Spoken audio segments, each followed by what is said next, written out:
नमस्कार, स्वागत है आपका भीम न्यूज इंडिया में। आप देख रहे हैं भीम न्यूज इंडिया। मैं हूं आपका दोस्त विनय कुमार सिंघल। राजकुमार रोत युवा सांसद की एक नहीं रहे। भाषण देखिए आप। मेरी क्या आवाज कहना है पीछे तक जा रही है? सब लोगों को सुनाई दे रहा है?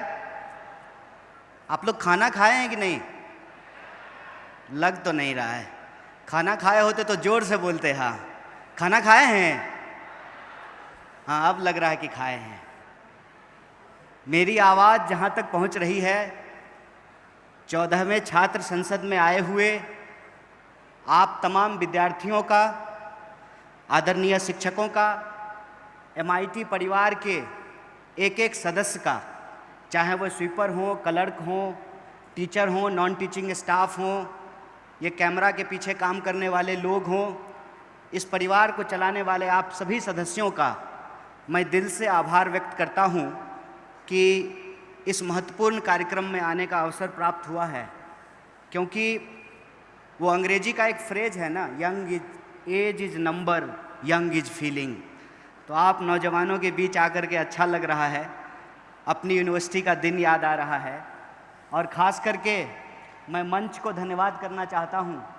हमारे साथ दो मेंबर ऑफ पार्लियामेंट हैं और आपके कॉलेज के डीन हैं। और सबसे बड़ी बात यह है कि मंच पर बड़े प्रतिभावान लड़के और लड़कियां बैठे हैं, जिन्होंने अपने विचारों से, अपनी ओजस्वी वाणी से, अपनी ओरेटरी से मैं समझता हूं कि आप लोगों को इम्प्रेस किया है और बहुत शानदार बात आप लोगों के बीच में रखा है। मैं आपके सामने भाषण नहीं दूंगा, क्योंकि आजकल भाषण बहुत दिया जाता है, लेकिन मुझे जिस विषय पर बोलने के लिए कहा गया है, दो चार बातचीत के तौर पे मैं आपके सामने रखूंगा। सबसे पहली बात तो मैं इस बात से सहमत नहीं हूं कि भारत को किसी और के नज़रिए के हिसाब से भारत की राजनीति, भारत की विचारधारा और भारत के अंदर रहने वाले जो लोग हैं उनकी चिंतन परंपरा को चिन्हित किया जाए। कहने का तात्पर्य यह है कि यह जो लेफ्ट, राइट, सेंटर, यह जो कैटेगरी है, यह कैटेगरी एक्चुअली भारतीय कैटेगरी नहीं है। भारतीय कैटेगरी को अगर आप देखेंगे तो भारत में अगर द्वैतवाद है तो अद्वैतवाद भी है और विशिष्टाद्वैतवाद भी है। कहने का मतलब ये है कि एक ही व्यक्ति के अंदर कई गुण होते हैं और कई सारे अवगुण भी होते हैं। तो राजनीति में जब हम किसी चीज़ का विश्लेषण करने के लिए जा रहे हैं तो दो चीज़ का होना बहुत महत्वपूर्ण है। पहला है लेंस और दूसरा है लोकेशन। मतलब हम किस नज़रिए से किसी चीज़ को देख रहे हैं और वो चीज़ हम कहाँ से देख रहे हैं। जब तक इसका हम निर्धारण नहीं करेंगे तब तक ये कैटेगरी के आधार पर हम भारतीय समाज, भारतीय राजनीति और भारतीय इतिहास को समझने में गलती करेंगे। कहने का तात्पर्य ये है कि आजकल ना, जब आप पॉलिटिकल नैरेटिव को सुनेंगे या किसी मंच पर जाएंगे, किसी टीवी डिबेट में जाएंगे, किसी क्लासरूम में अगर आप किसी टीचर को सुनेंगे तो आपको ये महसूस होगा कि किसी के लिए राजनीति मैथमेटिक्स है। जब वोटों का परसेंटेज निकाला जाता है, किस जाति का कितना वोट है, किस धर्म का कितना वोट है, तो किसी के लिए पॉलिटिक्स मैथमेटिक्स है, किसी के लिए पॉलिटिक्स केमिस्ट्री है कि इस जात को इस जात से जोड़ देंगे, जैसे लैब में बैठ करके हम लोग कोई पॉलिटिक्स खड़ा कर देंगे। और किसी के लिए पॉलिटिक्स इकोनॉमी है, कितना पैसा खर्चा होगा, धन कहाँ से आएगा, चंदा कहाँ से आएगा। और आजकल चल भी यही रहा है, तुम मुझे चंदा दो, मैं तुम्हें धंधा दूंगा। आप मुझसे चंदा लीजिए, फिर जब हमारी सरकार आ जाएगी तो हम आपको धंधा दे देंगे। चल भी यही रहा है। तो अगर आप इस देश का लीडर बनना चाहते हैं या as a political science student आप इस देश को समझना चाहते हैं, और जो एफर्ट है MIT का कि हमको पढ़ा लिखा नेतृत्व खड़ा करना है, तो सबसे पहले आपको ये समझना पड़ेगा कि राजनीति है क्या। जब तक राजनीति समझ में नहीं आएगी, ये लेफ्ट राइट सेंटर ये भी समझ में नहीं आएगा। तो राजनीति क्या है? राजनीति देखिए सिंपल, समाज में जैसे संरचना होती है, घर होता है, परिवार होता है, धर्म होता है, जाति होता है, पहचान होती है, उसी तरह से राजनीति भी एक संरचना होती है। और उस संरचना के दो तरह के लोग होते हैं, एक जो उस संरचना से लाभ ले रहे हैं और एक जो उस संरचना के पीड़ित हैं। अगर आपको उस संरचना से लाभ मिल रहा है तो आप उस संरचना की अच्छाइयों को देखेंगे। अगर उस संरचना से आप पीड़ित हैं तो आप उस संरचना के खिलाफ अपने सवाल को उठाएंगे, अपनी आवाज को मुखर करेंगे। मतलब राजनीति दो ही तरह की होती है, एक होती है सत्ता की राजनीति और दूसरा होता है सत्ता के खिलाफ सत्य की राजनीति, और यही विचारधारा है। और जो सत्ता की राजनीति और सत्य की राजनीति है, इसको अगर आप भारतीय इतिहास, चिंतन और परंपरा के आधार पर देखेंगे तो भारत में हर तरह के विचार आपको देखने को मिलेंगे। भारत को किसी और देश से किसी भी प्रकार का नकल करने का जरूरत नहीं है। भारत वो देश है जहां पर हिरण्यकश्यप का अगर उदाहरण मिलता है तो अपने ही बाप के खिलाफ खड़ा होने वाला भक्त प्रहलाद का भी उदाहरण मिलता है। इस बात को याद रखिएगा। भारत के इतिहास में अगर तैमूर लंक मिलता है तो उसकी बड़ी आर्मी के सामने, जिसके पास तलवारें थी, घोड़े थे, हाथियां था, उसके सामने चाकू लेकर के खड़ा होने वाला बलकरण का भी इतिहास मिलता है। तो भारत की चिंतन परंपरा को आपको देखना पड़ेगा। भारत में अगर ईश्वरवादी सत्ता है तो उस ईश्वरवादी सत्ता को चुनौती लेने वाले विचार भी आपको मिलते हैं। फर्ज कीजिए चांद तो वही है ना भैया, जिसको आप करवा चौथ में भी चलनी लेकर के देखते हैं और ईद में भी देखते हैं। चांद को थोड़ी पता है कि धरती पर उसके नाम से लोग लड़ रहे हैं। वो तो करवा चौथ में भी देखा जा रहा है और ईद में भी देखा जा रहा है। इसका फैसला आपको करना है कि आपको समाज में किस संरचना का निर्माण करना है। अगर आपको समाज में बराबरी की संरचना का निर्माण करना है तो भारत में उसकी चिंतन परंपरा को आपको ढूंढ करके लाना पड़ेगा। और भारत में समानता, एकता, न्याय, बराबरी, इसकी चिंतन परंपरा ये है कि आपको कबीर के पास जाना पड़ेगा, आपको नानक के पास जाना पड़ेगा, आपको बुद्ध के पास जाना पड़ेगा, आपको शिवाजी के पास जाना पड़ेगा, आपको अन्ना भाऊ साठे के पास जाना पड़ेगा। क्या कहते हैं कबीर? कबीर कहते हैं कि काकर पाथर छाड़ी के माजिद लियो बनाए, तापर मुल्ला बांग दे बहरो भयो खुदाए। ये होता है सत्ता को चुनौती देना। सत्ता कितने प्रकार की है? सत्ता जाति की हो सकती है, सत्ता धर्म का हो सकता है, सत्ता पितृ सत्ता की हो सकती है, सत्ता अर्थ का हो सकता है। कहते हैं ना कि ये दुनिया है काला बाजार की, पैसा बोलता है, पैसे से हर चीज खरीदा जा रहा है। तो सत्ता को चुनौती देने का जो साहस होता है, वो साहस अगर आपके भीतर है, वो समझ आपके भीतर है, तो आप सत्य की राजनीति के साथ खड़े हैं। दो ही रास्ता है, नदी के उस किनारे खड़े हो जाइए, सत्ता से हाथ मिला लीजिए, या अपने दिलों में सत्य का अरमान लिए हुए गांधी बुद्ध के रास्ते पे चल पड़िए, डॉक्टर बाबा साहब भीमराव अंबेडकर के रास्ते पे आगे निकल पड़िए। और बुरा मत मानिएगा, बहुत सारे स्पीकर ने कहा कि विचार नहीं होता है। गलत बात है। अगर विचार नहीं होता है तो आप में और कुत्ता में कोई फर्क नहीं है। इस बात को याद रखिएगा। विचार होता है, विचार के बिना आपके भीतर प्रश्न पूछने की क्षमता नहीं आती है, सत्य को चुनौती देने की क्षमता नहीं आती है, सत्ता से टकराने का साहस आपको नहीं होता है। विचार होता है, नजरिया होता है, तभी आपको नजर आता है। चलिए हमारे साथ ताजमहल, ताजमहल हमारे साथ देखने चलिए, आपको खूबसूरती दिखाई देगी। हमको दिखाई देगा कि बड़े मजदूरों का शोषण किया गया, उसको पेमेंट नहीं किया गया, उसको वेज नहीं दिया गया है। एक ही चीज है, उसको आप किस नजरिए से देखते हैं, ये नजरिए पे निर्भर करता है। और मुझे बताइए, गन्ने को यदि चना कहने लगे तो चने गन्ने जैसा स्वाद तो नहीं देने लगेगा ना। सिर्फ नाम बदल देने से क्या होगा? लड़ाई हमेशा सत्य और सत्ता की रहती है, और सत्य और सत्ता दोनों बदलते रहता है। ऐसा नहीं है कि ये हमेशा अस्थायी रहता है। सत्ता भी बदलता है और सत्य भी बदलता है। सत्ता का परिवर्तन भी होते रहता है, उसके अनुसार सत्य का भी परिवर्तन होते रहता है। और हम किस काल खंड में पैदा हुए हैं, इससे हमारी विचारधारा तय होती है।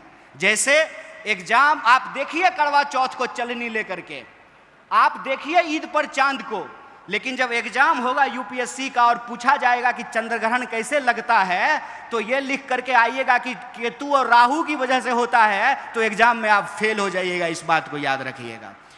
विज्ञान से पहले तर्क है, और तर्क की अगर आप बात करेंगे तो इस देश में तर्क रहा है, और तर्क ने हर प्रकार की सत्ता को चुनौती दिया है। वही कबीर जो लिखते हैं कि काकर पातर छाड़ी के माजिद लियो बनाए, तापड़ मुल्ला बांग दे बहरो भयो खुदाए।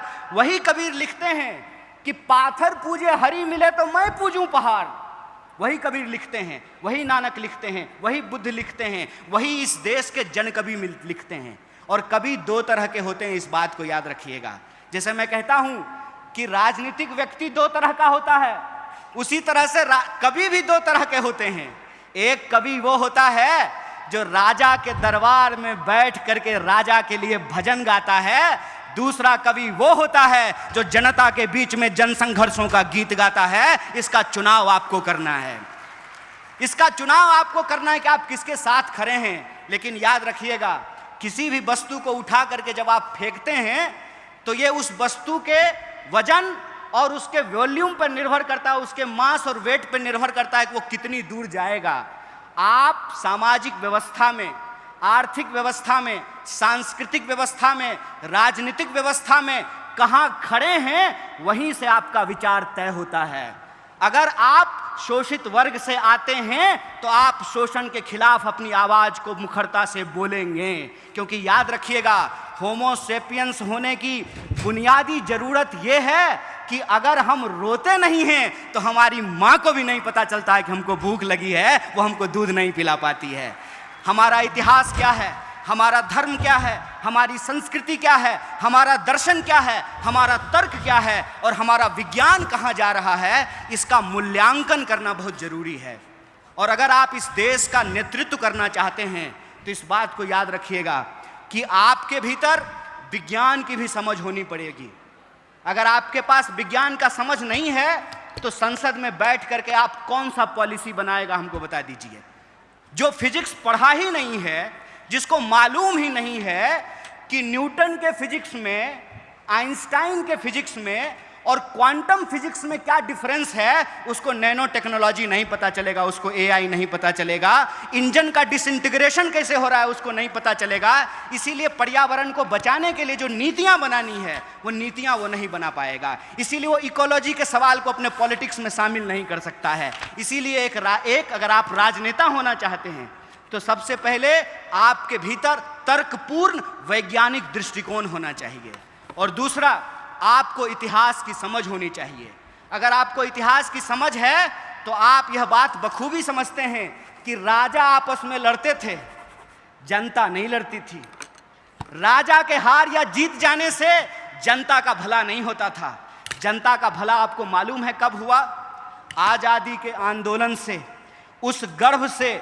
अगर आप इस देश में सत्य की राजनीति का इतिहास ढूंढ करके निकालेंगे तो आपको पता चलेगा कि इस देश में theory of emancipation against the establishment 3 तरह की धाराएं आपको देखने को मिलेगी। पहली धारा बहुजनवादी धारा है, जिसमें आप फूले का नाम ले सकते हैं, जिसमें आप संभाजी महाराज का नाम, साहू जी महाराज का नाम, डॉक्टर बाबा साहब भीमराव अंबेडकर का नाम, बिरसा का नाम, तमाम सिद्धों कानों का इतिहास जो है आप उसके अंतर्गत देख सकते हैं। दूसरी जो धारा है वो है समाजवादी धारा, जिसमें आप तमाम समाजवादी नेताओं के रोल को देख सकते हैं, उनके कंट्रीब्यूशन को नेशन बिल्डिंग में देख सकते हैं। और तीसरा है साम्यवादी धारा। अगर ये तीनों धाराएं नहीं होती उस स्वतंत्रता आंदोलन के गर्भ में, तो जब देश आजाद हुआ 1947 में, तो कॉन्ट्रैक्ट के तहत भारत का संविधान इस देश की सर्वस्व जनता को स्वीकार नहीं होता।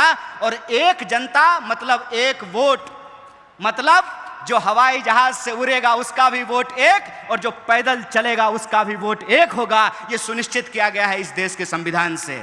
देखिए, हमारे हाथ में हो, किसी व्यक्ति के हाथ में हो, तो वो रोशनी का गलत विभाजन कर सकता है, वो रोशनी का गलत वितरण कर सकता है, लेकिन अगर सोशल कॉन्ट्रैक्ट के तहत यह बात स्वीकार की गई है कि हर अंधेरे कोने में रोशनी फैलाई जाएगी, तो उसी आधार पर भारतीय व्यवस्था का निर्माण किया जाएगा।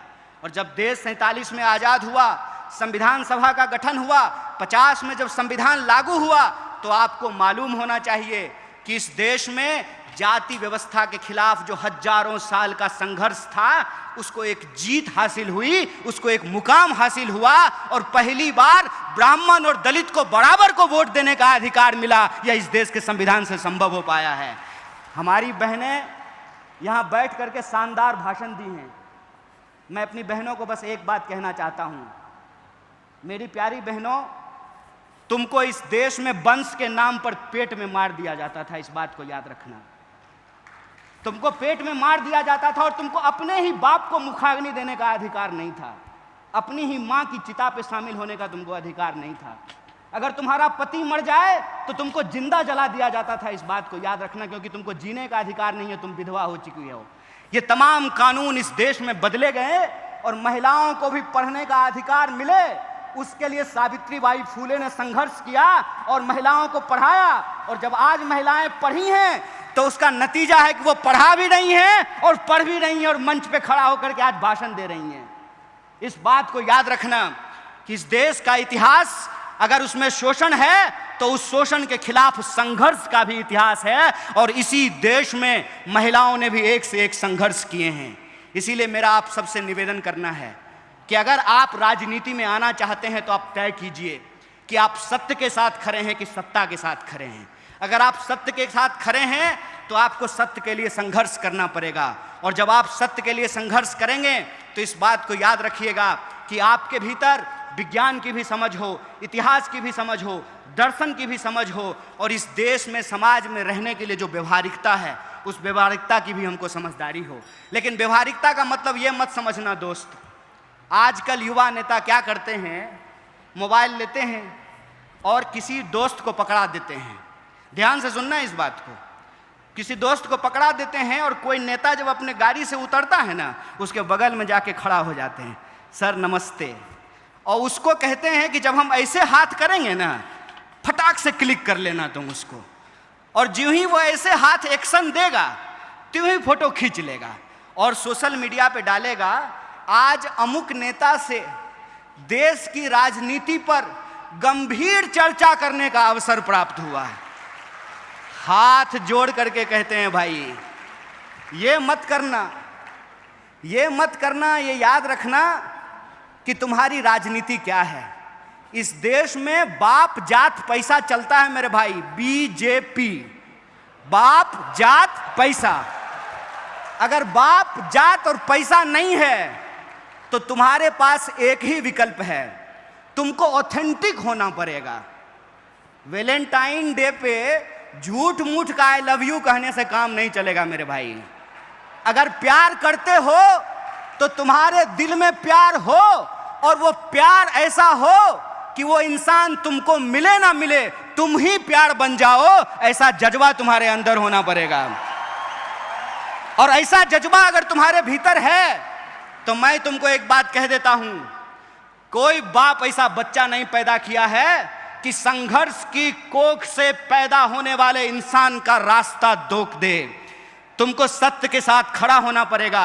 फिर वो जो नेताजी के साथ तुम ऐसे फोटो खिंचा रहे हो ना, वो नेताजी अपने पीए से फोन कराएंगे कि जरा उसको बुला दो, तो तुम कहना नेताजी बाद में आते हैं, अभी हम आंदोलन करने जा रहे हैं, जरा कलेक्टर को हम स्मारक पत्र देने के लिए जा रहे हैं। राजनीति का मतलब सत्य के लिए संघर्ष करना होता है, और सत्य की एक विचारधारा होती है, इस बात को याद रखना। दक्षिण वाम और मध्य के रास्ते में मैं पढ़ने के लिए नहीं कहता हूं, उसका चुनाव आप खुद करो, लेकिन कैटेगरी में मत फंसो। लेकिन एक कैटेगरी जरूर होती है, वो कैटेगरी होता है सत्य का। उस सत्य की विचारधारा पे चलो, और इस देश ने बार बार ये साबित किया है, यह देश बुद्ध की धरती है, इसीलिए यहाँ कोई भी संघर्ष हिंसा से नहीं अहिंसा से करके उस संघर्ष को जीता जा सकता है। अगर बुद्ध ने उंगली माल को संत बना दिया अपने अहिंसा से, तो तुम भी आज के उंगली माल को रास्ते पे ला सकते हो अपने संघर्ष से। बस इस बात को याद रखना। और एक अंतिम बात, मैं आपको कुछ बताने, सिखाने या समझाने के लिए नहीं आया था। मेरे पास जो अनुभव था और मैं आपके बीच में आकर के अपने कॉलेज के दौर को याद करने लगा, तो जो मेरा अनुभव था मैंने आपके सामने साझा कर दिया। अगर किसी को भी बात बुरी लगी हो तो मैं हाथ जोड़ करके आपसे माफ़ी चाहता हूं, लेकिन जो बात थी बिना लाग लपेट की हमने आपको कह दी। बहुत बहुत शुक्रिया।